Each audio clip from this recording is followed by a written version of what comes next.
Oke, Assalamualaikum warahmatullahi wabarakatuh. Bagaimana kabar? Warahmatullahi wabarakatuh. Iya, saking semangatnya. Bagaimana kabarnya hari ini anak-anak? Alhamdulillah sehat Bunda. Alhamdulillah. Alhamdulillah sehat Bunda. Senang Bunda dengarnya ya. Kita dalam keadaan sehat semuanya, selalu dalam lindungan Allah Subhanahu wa taala dan yang terpenting selalu semangat dalam mengikuti setiap pembelajaran ya. Oke. Untuk mengawali pertemuan kita pada hari ini, tentunya kita berharap dalam setiap pembelajaran kita selalu ingin mendapatkan ridho Allah Subhanahu wa taala, terus diberikan kemudahan untuk mendapatkan ilmu ya. Sebelum kita memulai pembelajaran kita pada hari ini, marilah kita bersama-sama melapaskan basmalah. Bismillahirrahmanirrahim. Terima kasih. Oke, kalau begitu, oh ya, untuk absen gimana? Sudah diisi di Google Classroom-nya? Sudah Iya Bunda, ya, sudah alhamdulillah sudah Bunda. ngabsen ya. Sudah Itu Bunda. menunjukkan kehadiran kalian ya setiap pembelajaran. Ya, sepertinya juga Bunda lihat semuanya hadir ya untuk pertemuan virtual kita pada hari ini. Oke, Bunda mau menjelaskan pada hari ini materi kita itu tentang pelaksanaan tata cara penyelenggaraan jenazah ya. Nah, di sini ada PPT-nya, nanti Bunda siapkan dulu. Oke, bentar ya. Bagaimana? Sudah tampil? Iya Bunda. Iya Oke, Bunda. alhamdulillah kalau sudah tampil. Oke, lanjut ya. Eh, Pada kali ini, Bunda akan menjelaskan materi tentang pelaksanaan tata cara penyelenggaraan jenazah. Kompetensi dasar 3.7 semester genap ya. Oke nih. Oke, semester genap. Pengurusan jenazah di semester genap. Bagaimana materinya? Berikut penjelasannya. Silakan kalian perhatikan PPT berikut ini ya. Nah, materi kita adalah tentang kepedulian umat Islam terhadap jenazah. Adapun KD-nya, kompetensi dasarnya, dapat dilihat kalian diharapkan dapat menganalisis pelaksanaan penyelenggaraan jenazah. Sedangkan untuk kompetensi dasar keterampilannya diharapkan bahwa peserta didik mampu menyajikan prosedur nih ya, prosedur penyelenggaraan jenazah. Oke. Ya. Ini indikatornya. Lanjut. Oke. Sekarang Bunda mau tanya. Siapa yang di sini sudah merasa atau pernah kehilangan anggota keluarga? Ada? Fauzia Bunda. Iya. Fauzia, siapa yang pernah kehilangan siapa? Nenek sama Oh, adik Bunda. oh, nenek dan adik. Ada lagi yang lain? Nah, ya Bunda, Kenapa Naya? Naya? Siapa? nenek dan kakek Bun. Oh, nenek dan kakek. Ya, yang namanya kita akan merasakan kehilangan ya, akan merasakan itu. Sangat sedih ya. Iya, apalagi yang meninggal dunia itu adalah salah satu dari orang tua kita. Seperti Bunda sudah kehilangan satu ya. Oke. Tetapi alangkah bahagianya kalau orang tua kita apabila dalam kepengurusan jenazahnya itu adalah anak-anaknya sendiri. Mulai dari memandikannya, terus mengafani, terus menyolatkannya, serta menguburkannya, itu adalah anaknya sendiri yang turun tangan, ya, suatu kebanggaan orang tua itu ya. Terus di sini siapa yang pernah ikut dalam kepengurusan jenazah? Ayo, misalnya sholat, menyolatkan atau memandikan, ada? Nggak ada? Takut? Takut ya? Nggak apa-apa nak ya. Nanti kita akan semuanya merasakan ya nanti suatu saat. Nah, dari memandikan, mengafani, menyolatkan, ataupun menguburkan, ya pastinya tahu ya sedikit banyak tata caranya ya itu dalam penyelenggaraan jenazah. Nah, untuk penyelenggaraan jenazah itu adalah kepengurusan jenazah seorang muslim dan muslimah dengan cara memandikan, mengafani, menyolatkan dan menguburkan. Kepengurusan jenazah ini hukumnya fardu kifayah. Apa itu fardu kifayah? Coba Fauzia baca. Fardu kifayah itu apa? Jika sebagian kaum muslim sudah melaksanakannya, maka kaum muslimin lainnya tidak terkena kewajiban atau dosa. Tetapi sebaliknya, jika muslimin tidak adanya melaksanakannya, maka seluruh kaum muslimin yang mengetahui kejadian ini akan mendapatkan dosa. Nah, itu ya arti dari fardu kifayah. Oke, lanjut di sini. Nah, di sini ada seputar masalah kematian ya. Di sini. Ada yang bisa baca surat Quran surat Ali Imran ayat 185? Ada? Siapa yang bisa baca? Oke, masih malu-malu ya ternyata. Oke, kalau begitu Bunda yang akan membacakannya.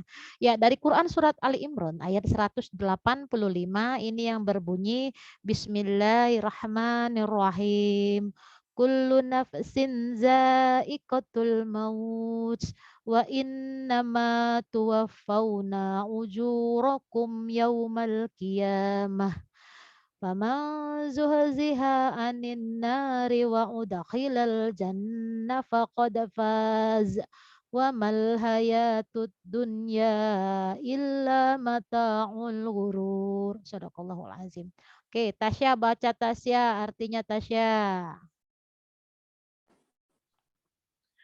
Tiap-tiap yang bernyawa, tiap-tiap yang berjiwa akan merasakan mati, dan sesungguhnya pada hari kiamat sajalah disempurnakan pahalamu. Barang siapa dijauhkan dari neraka dan dimasukkan ke dalam surga, maka sungguh ia telah beruntung.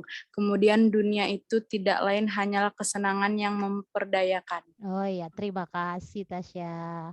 Oke, di sini ntar ya, baru masuk si Bagas.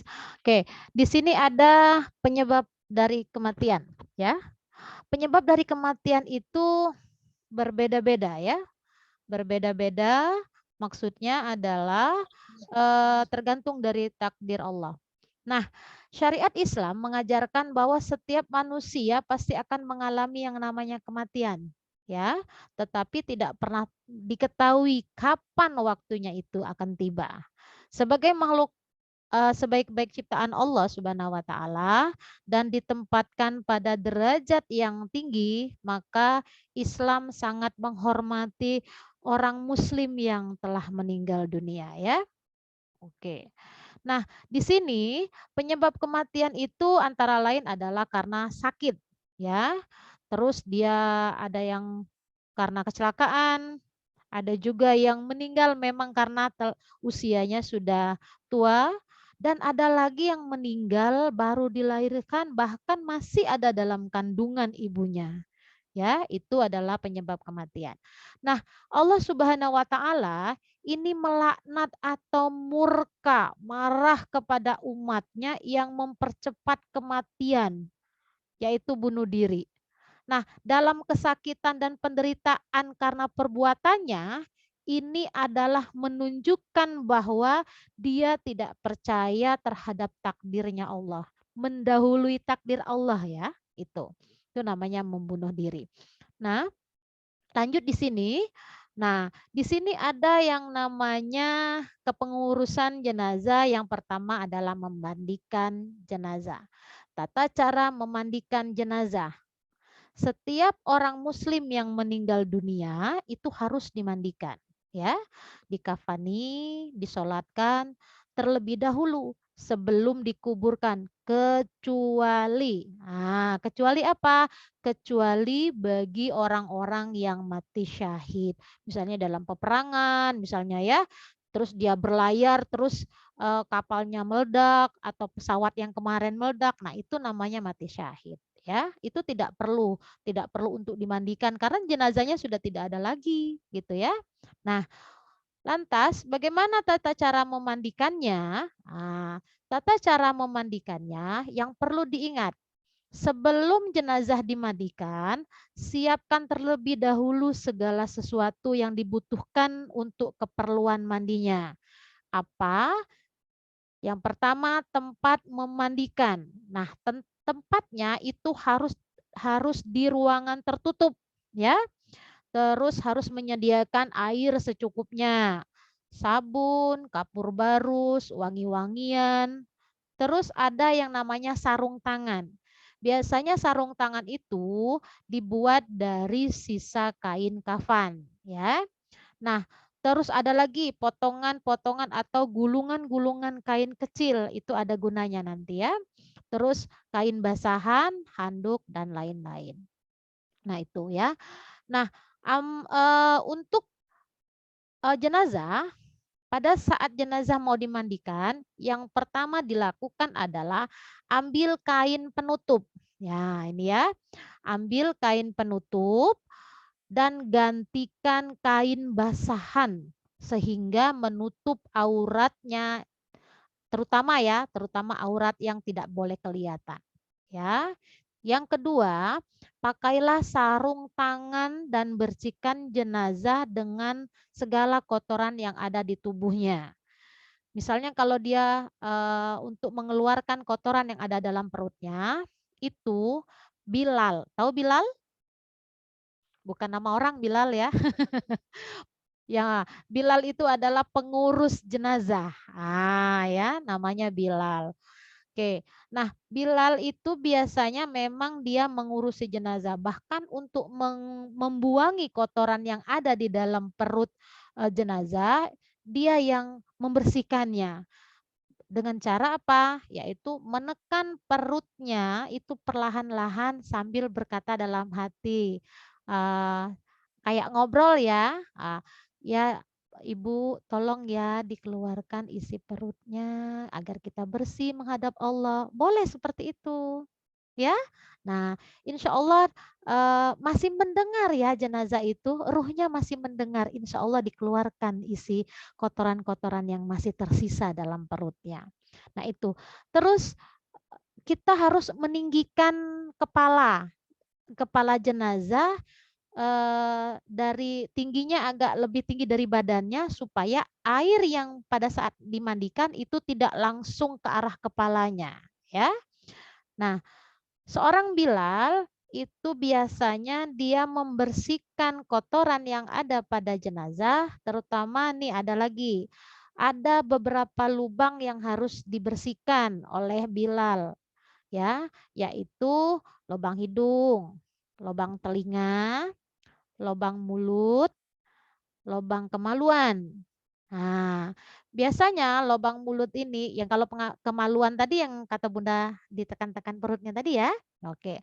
Kalau untuk telinga biasanya pakai cotton bud ada disiapkan, sama dengan lubang hidung juga sudah pakai cotton bud juga.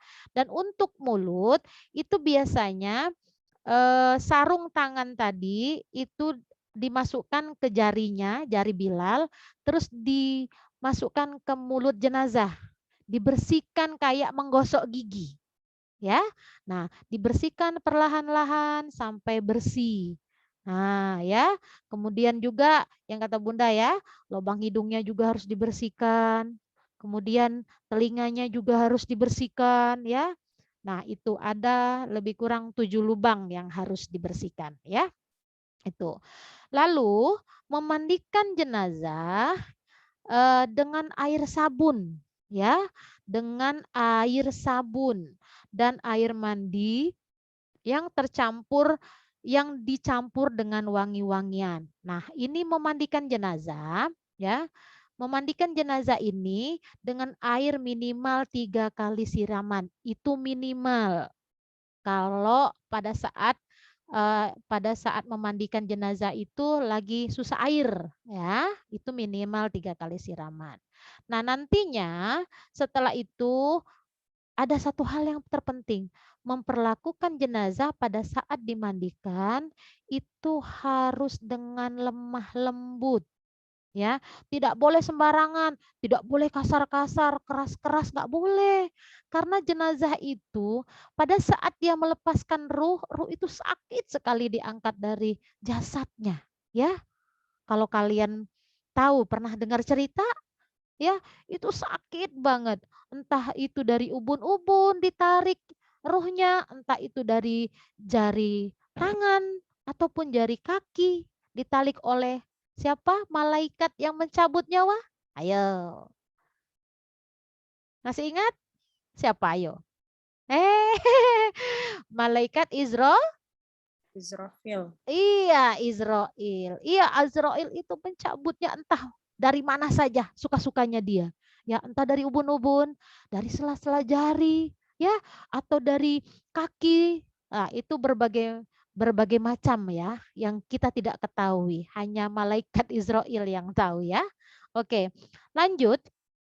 Nah, jika keluar ada najis dari tubuh jenazah yang sudah dimandikan, ya, dan mengenai badannya, itu harus dibuang, harus dibersihkan kembali. Tetapi pada saat najis itu keluar dan itu keluar pada saat sudah dikafani, maka itu tidak wajib untuk dimandikan lagi, tetapi hanya dibersihkan saja di mana tempat yang ada najisnya tadi, ya. Tuh. Lalu, nih ada terpenting lagi. Biasanya kalau jenazah perempuan, rambutnya walaupun tidak panjang, dia suka dikuncit. Ya, nah, itu harus dilepaskan dulu kuncitannya, dilepas dulu sanggulannya, biarkan terurai terlebih dahulu, dibersihkan kayak kita keramas. Nah, bagaimana keramas? Dibersihkan benar ya rambutnya ya. Nah, itu sama seperti itu ya. Nah, sekarang setelah disiram, dibersihkan, lalu dikeringkan dengan handuk ya. Nah, baru digelung sementara sampai ke tempat kafannya.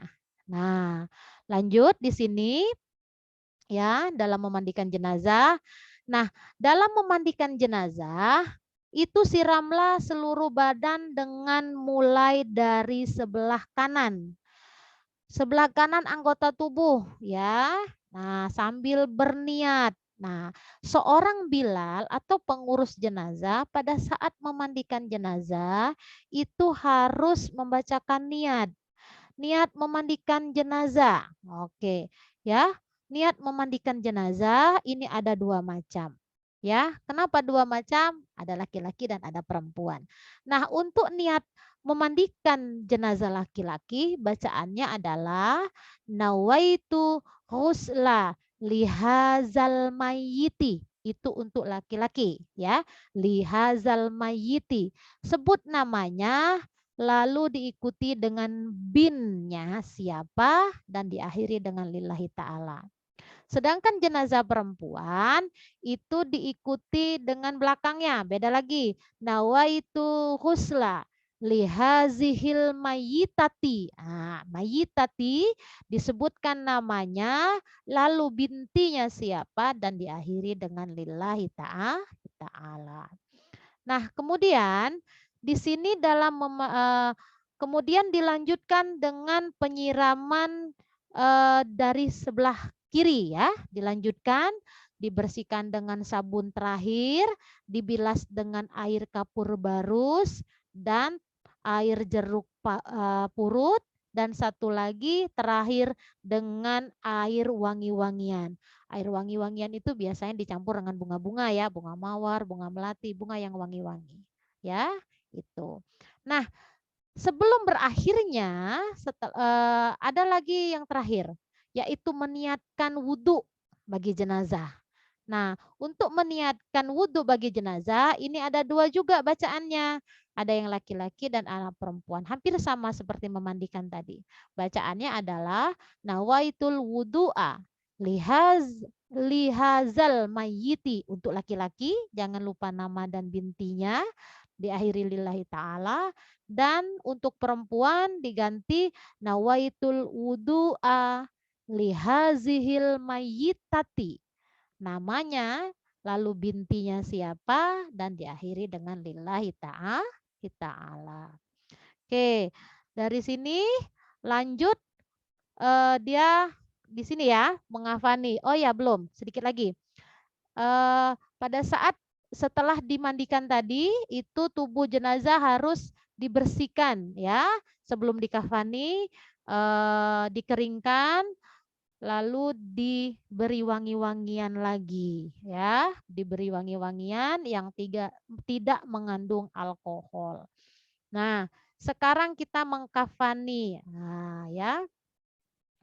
Jadi mengkafani ini adalah menutupi atau membungkus jenazah dengan sesuatu yang dapat menutupi tubuhnya walau hanya sehelai kain.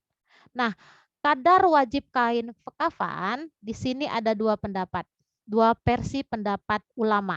Yang pertama yaitu minimal kain kafan yang wajib adalah menutup aurat. Nah, kalau perempuan auratnya adalah seluruh tubuh kecuali apa? Wajah dan telapak tangan. Benar.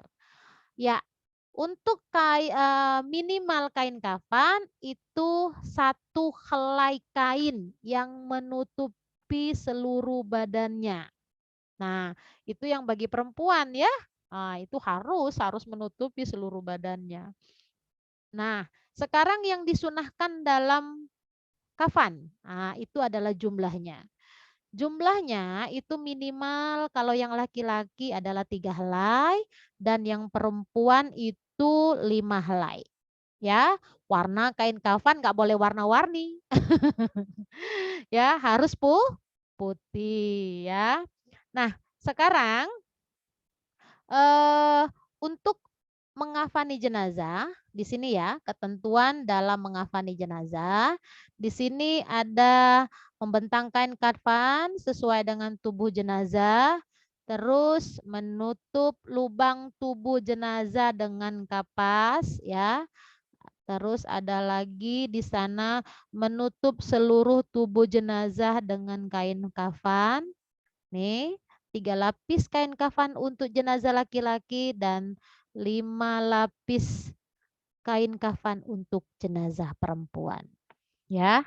Nah, di sini. Oke, adapun tata cara mengafani dan memotong-motong kain kafan itu akan Bunda jelaskan secara terperinci pada pertemuan berikutnya ya. Nah, di sini ada alat-alat untuk mengafani jenazah ya. Alat-alat yang perlu dipersiapkan yang itu kain kafan itu kurang lebih 12 meter, kapas secukupnya, terus ada kapur barus, kayu cendana, sisir, dan tempat untuk dibentangkannya kain kafan yang sudah dipotong-potong ya.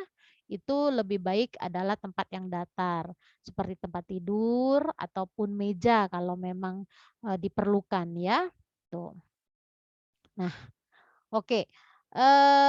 Sampai sini ada yang mau tanya nggak? Lanjut ya. Oh ya. Tidak ada? Udah jelas. Oke, kalau begitu Bunda lanjut ke menyolatkan jenazah. Nih, ya. Menyolatkan jenazah. Sholat jenazah itu dilakukan oleh orang yang hidup ya, kepada orang yang sudah meninggal dunia.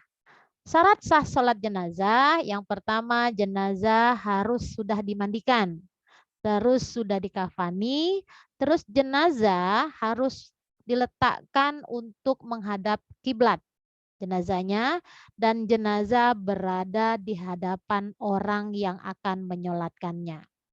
Rukun sholat jenazah ada 7, niat, berdiri bagi yang mampu, dilakukan 4 kali takbir, ya, Nanti kita jelaskan. Di sana ada membaca Al-Fatihah, takbir pertama, sholawat, doa jenazah, dan memberi salam. Di sini sehubungan perintah sholat jenazah ini Rasulullah bersabda, "Shollu ala man qala la ilaha illallah." Sholatkanlah orang yang mengucapkan la ilaha illallah, tiada Tuhan yang patut disembah kecuali hanya Allah Subhanahu wa taala. Ayo, di sini siapa yang pernah ikut menyolatkan jenazah? Ada? Belum pernah. Kenapa? Takut? Zahra? Belum? Siapa yang Belum sudah? pernah, Bunda. Belum pernah. Ada yang sudah di sini? Siapa? Hah? Ada Arya? Sudah ya? Sudah belum ya? Sudah, Bun. Sudah. Ya. Bagaimana cara melakukan sholat jenazah? Apa Itu saja seperti gerakannya? Apa? seperti di rukun sholat jenazahnya, Bun. Oh iya, apa aja coba? Kalau memang Arya sudah pernah ikut. Ada rukunya enggak? Iya. Enggak, Sujud?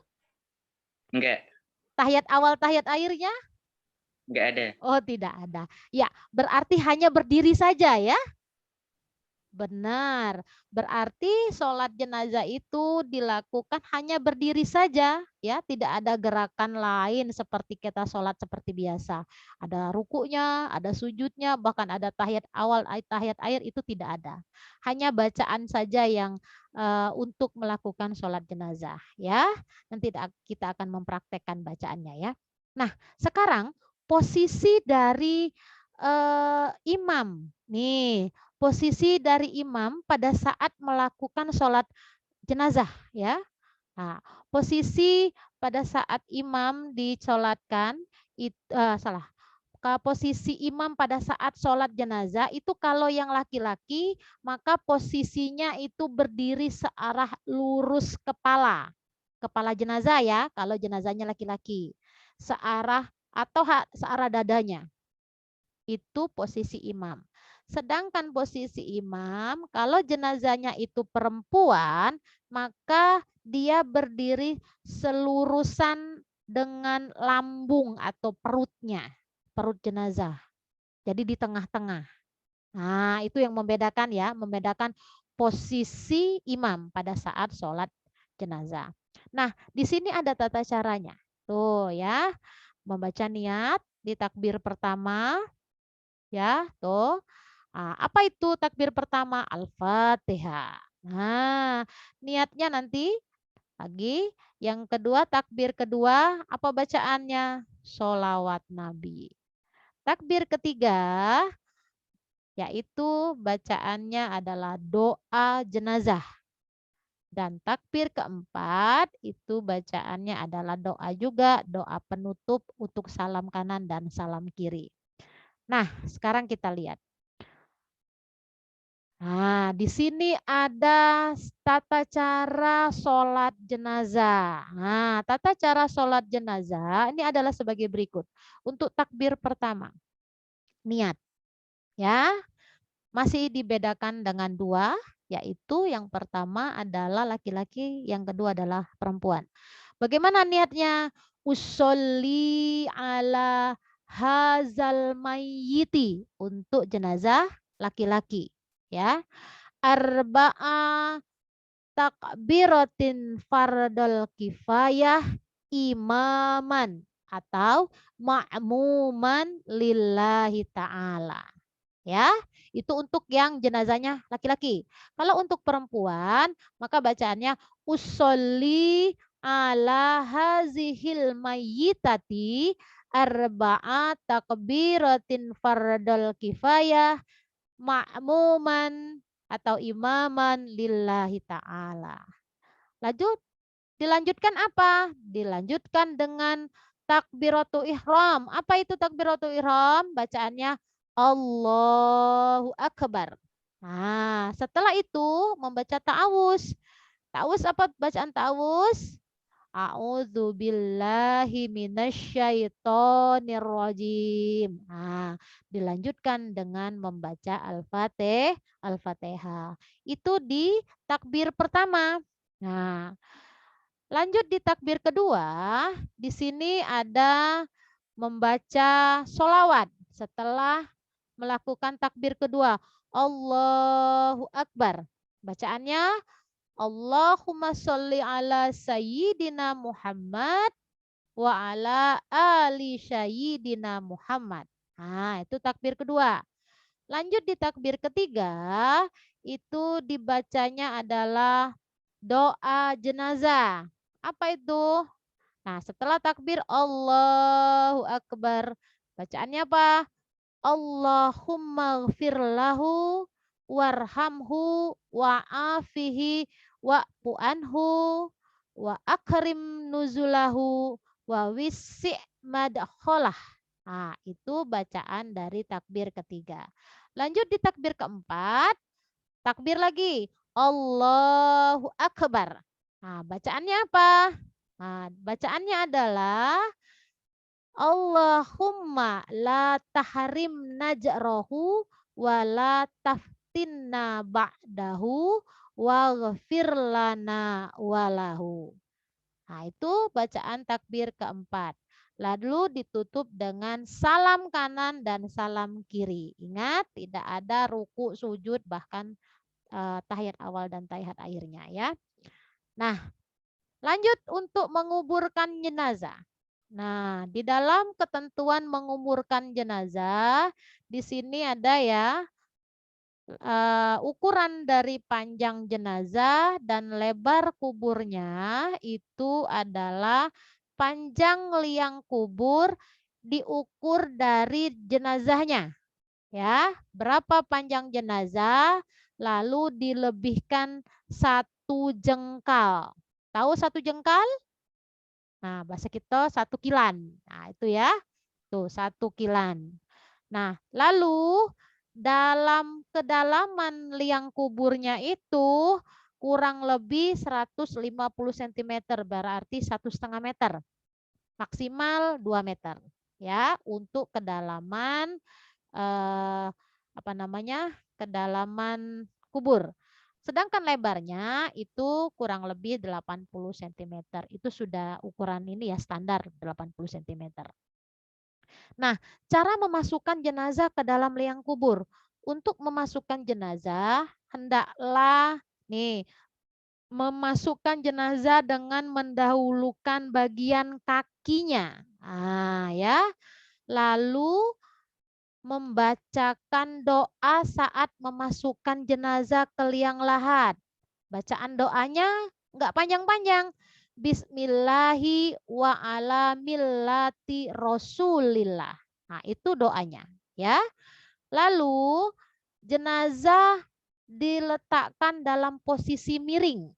Ya, miring kemana? Miring membujur ke utara, menghadap ke sebelah kanan. Ya, wajahnya menghadap kiblat. Nah, lalu di situ meletakkan tanah yang dibulatkan atau sebagai ganjal ya, ganjal badannya supaya tidak terlentang ke belakang. Ya, itu gumpalan tanah harus ganjil 3, 5, 7 ya, itu hitungan gumpalan tanahnya agar tidak terbalik deh ya ke belakang. Nah, lalu melepaskan tali-tali yang mengikat jenazah. Nah, ya. Di sini nanti ada gambarnya. Nih, Bunda kasih lihat gambarnya. Tuh, tali pengikat hendaklah dibuka. Ya. Kain kafan di bagian pipinya juga harus dibuka. Ada lagi di sini batu atau tanah nih di bagian pipinya ini kayak sebagai bantalnya. Ya, padahal itu adalah tanahnya yang dibulatkan tadi. Nah, di sini tali pengikat ada 5 minimal, 1, 2, 3, 4, 5 ya, itu minimal kalau kecil ya, pokoknya standar 5 talinya itu dibuka semua ya, direnggangkan semua. Bahkan yang tali bagian pocong atas ini itu harus dibuka. Ya, harus dibuka. Nah, Bagi jenazah perempuan, ketika menguburkan itu harus disunahkan menutup pakai tirai, jadi nggak boleh orang lain lihat, ya. Jadi hanya sebatas keluarga dan muhrimnya saja, ya. Bahkan yang masuk ke dalam kuburnya itu juga harus muhrimnya. Muhrimnya itu suami, anaknya. Anak laki-lakinya itu adalah muhrim, misalnya bapaknya itu adalah muhrim, ya, kakeknya adalah muhrim, atau saudara laki-lakinya itu adalah muhrimnya, ya. Jadi kalau selain muhrimnya itu tidak boleh, ya. Nah, lalu ditutup dengan papan dan ditimbun dengan tanah sampai setinggi sejengkal dari permukaan, ya. Jadi dibentuk kayak gundukan itu. Setelah itu diberi tanda 2 batu biasanya sebagai nisannya, ya, penanda supaya suatu saat kalau keluarganya datang bahwa itu tahu adalah kuburan keluarganya gitu, ya. Nah, oke, lanjut. Di sini oke. Nah, di sini ada takziah. Apa maksud takziah? Takziah itu adalah kalau bahasa kita Palembangnya apa, Nak? Ngelayat. Nah, ya, melayat itu takziah. Itu berkunjung kepada keluarga yang meninggal dunia, ya. Hukumnya adalah sunnah supaya kita itu sebagai apa ya? Sebagai penyemangat atau penghibur, ya, penghibur keluarga yang ditinggalkan. Nah, apabila kita mendapat musibah atau mendengar musibah lah katakanlah, yang harus dibaca itu apa? Innalillah, ya. Innalillahi wa inna ilaihi Ilahi raji'un. rojiun. Iya. Apapun, bukan hanya meninggal ya, mendengar orang yang sudah meninggal, innalillahi wa inna rojiun. Bukan itu saja, tetapi pada saat mendengar musibah, misalnya ada yang kebakaran, misalnya ada yang kecelakaan, nah itu juga musibah. Tidak apa-apa kita membacakannya. Karena apa? Artinya itu sesungguhnya kami itu milik Allah, ya, dan kembalinya juga kepada Allah gitu. Jadi semua musibah itu kita kembalikan kepada Allah, ya. Oke. Lanjut di sini ada yang namanya adab ziarah kubur, ya. Nah, di sini kita yang namanya manusia untuk mengingatkan kembali akan kematian, ya. Dengan berziarah itu akan mengingatkan kita untuk mempersiapkan suatu kematian kita nanti di hari depannya, ya. Oh, nanti kalau saya meninggal juga bakalan dikuburkan seperti ini. Jadi apa yang harus saya persiapkan? Banyak-banyak amal ibadah, ya, kewajiban harus dijalankan, sholat dan sebagainya. Ya, itu. Nah, dalam melakukan ziarah itu hendaklah didasarkan hanya niatnya kepada Allah, bukan yang lain. Ini terkadang orang banyak menyalahartikan, ya, ziarah kubur kepada makam-makam yang dianggap apa ya? Dianggap membawa berkah. Jadi ujung-ujungnya apa? Minta doa, minta apa lagi? Minta-minta kayak minta kekayaan dan sebagainya, ya, itu salah. Itu niatnya bukan karena Allah, tetapi karena sesuatu, ya. Nah, untuk adab berziarah juga kita harus berpakaian sopan dan menutup aurat. Nah, mengucapkan salam. Nah, ingat, kenapa kita harus mengucapkan salam pada saat kita berziarah? Ya, pada saat kita berziarah itu seperti kampung, ya nak ya. Perkuburan itu, makam itu adalah seperti kampung. Hanya saja kita saja yang tidak bisa melihat. Mereka bisa melihat kita, tetapi kita tidak bisa melihat mereka. Ya, jadi kalau misalnya melewat nisan-nisan itu jangan langsung selonong aja. Permisi, assalamualaikum ya ahlil kubur, numpang lewat. Nah, gitu. Ya, terus juga tidak boleh nginjak-injak, nginjek-injek, terus juga apa, meludah ataupun pipis, bahkan buang sampah itu nggak boleh. Itulah terkadang ada yang nggak kuat iman sampai ada yang dimasukin gitu ya, roh-roh yang ini. Ada yang seperti itu. Nah, makanya kita harus menjaga adab untuk berziarah kubur. Dan satu hal lagi yang seperti kata Bunda tadi, tidak boleh meminta tolong kepada penghuni kubur. Nah, itu suka disalahartikan. Oke? Iya. Oke. Kalau begitu dari penjelasan Bunda tadi tentang pengurusan jenazah ini secara singkat ya, dari mulai memandikan, mengkafani, menyolatkan dan menguburkan, ada juga takziah dan ziarah kubur. Di sini siapa yang bisa menyimpulkan? Ayo. Mungkin Azahra yang bisa ngumpulin. Iya, boleh Azahra, silakan disimpulkan. Coba, apa yang bisa Azahra? Kesimpulannya menurut Azahra, yang pertama kepengurusan jenazah itu terdiri dari 4, Bun. Yang pertama itu memandikan, mengafani, menyolatkan, dan menguburkan jenazah. Oke, siap. Terus? Yang kedua, hukum kepengurusan jenazah adalah fardu kifayah. Yang ketiga, takziah artinya mendatangi keluarga yang meninggal dunia. Oke. Yang terakhir, yang keempat, ziarah kubur niatnya harus karena Allah Subhanahu wa taala, Bunda, tidak boleh. Oke, terima kasih Zara. Ya, itu kesimpulannya ya. Jadi kepengurusan jenazah ada 4, tadi memandikan, mengafani, menyolatkan, dan menguburkan. Terus hukumnya memang benar, semua yang dilakukan adalah fardu kifayah. Ya, takziah, mendatangi keluarga supaya kita itu sebagai penghibur bagi keluarga yang ditinggalkan. Dan ziarah kubur harus niatnya lillahi ta'ala atau niat karena Allah Subhanahu wa ta'ala. Oke. Gimana dalam materi ini yang di Bunda jelaskan? Insya Allah bisa dimengerti ya. Iya. Untuk evaluasi, evaluasinya sudah Bunda share di Google Classroom-nya. Silakan dilihat, silakan dikerjakan, dan jangan lupa dikirim kembali hasil evaluasinya ya. Oke. Ya Bunda. Gimana? Ada yang mau ditanyakan sampai di sini? Bun, Naya mau nanya, Bun. Boleh, benar. Oke. Jadi Bun, Naya mau nanya, apabila saat mau proses pemandian jenazah nih, namun sedang dalam kondisi atau situasi yang tidak memungkinkan, seperti misalnya kendala air, atau kayak sekarang Bun, lagi COVID nih kan. Menurut Bunda ada pengganti atau solusinya ya, Bun? Kalau solusinya adalah bertayamum. Ya. Oke, karena misalnya gini, kalau memang jenazah itu sedang dalam misalnya kena COVID ya, nah untuk memandikannya cukup dengan ditayamumkan saja, tidak apa-apa, ya. Bagaimana, Ella? Terima kasih Bun atas Oke, sama-sama. Ada yang lain yang mau bertanya? Bagaimana? Tidak ada? Iya, Bun. Oke. Ayo. Itu Bun. Apa tuh? Agak menyimpang dari materi. Kenapa?